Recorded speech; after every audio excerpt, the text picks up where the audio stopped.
അപ്പോൾ നമ്മളിപ്പോൾ ഉള്ളത് തോതിയിലാണ്. തോത് പൂരം എല്ലാവരും അപ്പോൾ 3 മണി നമ്മൾ എത്ര നേരം കാത്ത് നിന്നതാ ഇപ്പോൾ ഫുള്ള് പവറോടെ നിൽക്കുകയാണ്. അപ്പോൾ നമുക്ക് പവർ പരിപാടി കളറാക്കണ്ടേ? പൊളിക്കണോ പൊളിക്കണോ? അപ്പോൾ നമുക്ക് പോവാം. തെക്കിന്റെ മണ്ണിലേക്ക് നമ്മൾ കുഞ്ഞാലിമാർക്കൊക്കെ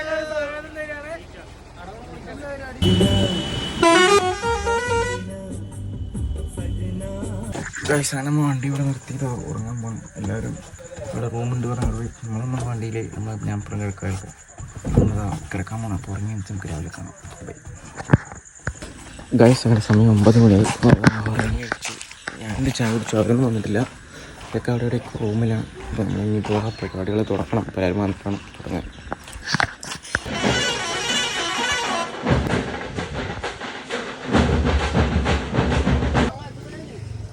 ഗൈസ് അങ്ങനെ നമ്മുടെ സെറ്റിങ്സും ചെക്കിങ് എല്ലാം കഴിഞ്ഞത്.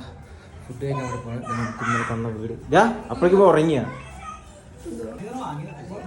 ഉണ്ടാക്കി ഗൈസ്. അപ്പം നമ്മൾ ഫുഡ് കഴിക്കാൻ അടിപൊളി ബിരിയാണി. ഇന്ന് പൊട്ടിക്കുവോ? സെറ്റിങ്സ് എല്ലാം കഴിഞ്ഞ് നമുക്കൊരു കുളി പതിവാണ്. നമ്മൾ കുളിയൊക്കെ കഴിഞ്ഞ് ഇപ്പോൾ ഡ്രസ്സൊക്കെ മാറ്റി പരിപാടി തുടങ്ങാറായി. അവിടെ ഏകദേശം ചെക്കിങ് കാര്യങ്ങളെല്ലാം കഴിഞ്ഞിട്ടുണ്ട്. ഫുഡൊക്കെ കഴിച്ച് കഴിഞ്ഞു. നമുക്ക് നേരിൽ പോവാം.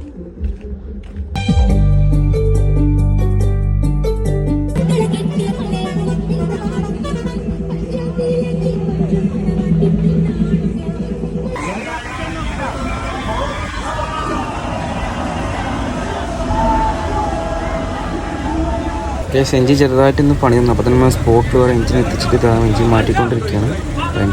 ഒരുപാട് കഷ്ടപ്പെട്ട എഞ്ചിൻ വേറെ കൊണ്ടുവന്നു. ഒരുപാട് സ്റ്റാർട്ടായിട്ടുണ്ട്. ഒരുപാട് ബുദ്ധിമുട്ട് എഞ്ചിൻ സ്റ്റാർട്ടായിട്ടുണ്ട്.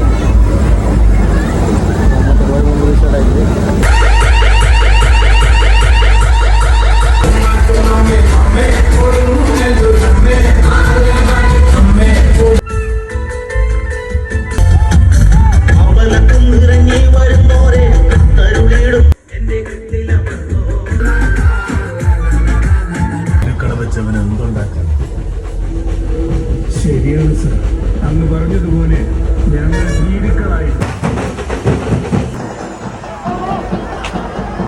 10 മണിയായതും പോലീസുകാരൊന്നും ഓഫ് ചെയ്യാൻ പോകുന്നു. നമ്മൾ ഓഫ് ചെയ്തിട്ടുണ്ട്. എല്ലാവരും ഓഫ് ചെയ്തിട്ടുണ്ട്. അപ്പോൾ നമുക്ക് നേരെ സാധനങ്ങൾ പാക്ക് ചെയ്തിട്ട് പോവാം. അങ്ങനെ പരിപാടി നല്ല എഞ്ചിൻ ചെറുതായിട്ട് കംപ്ലൈൻറ്റ് ആവുമെന്ന് തോന്നിയപ്പോൾ നമ്മൾ വേറെ എഞ്ചിൻ സ്പോട്ടിൽ എത്തിച്ച് നമ്മൾ അങ്ങോട്ട് മാറ്റി. അവിടെ പരിപാടി വലിയ അലമ്പില്ലാണ്ട് പോയി. പരിപാടി വേറെ ലാഗോ കാര്യങ്ങളൊന്നും നല്ല അടിപൊളിയാക്കി കൊടുത്തിട്ടുണ്ട്. നമ്മൾ അടുത്തൊരു ഏറ്റവും പെട്ടെന്ന്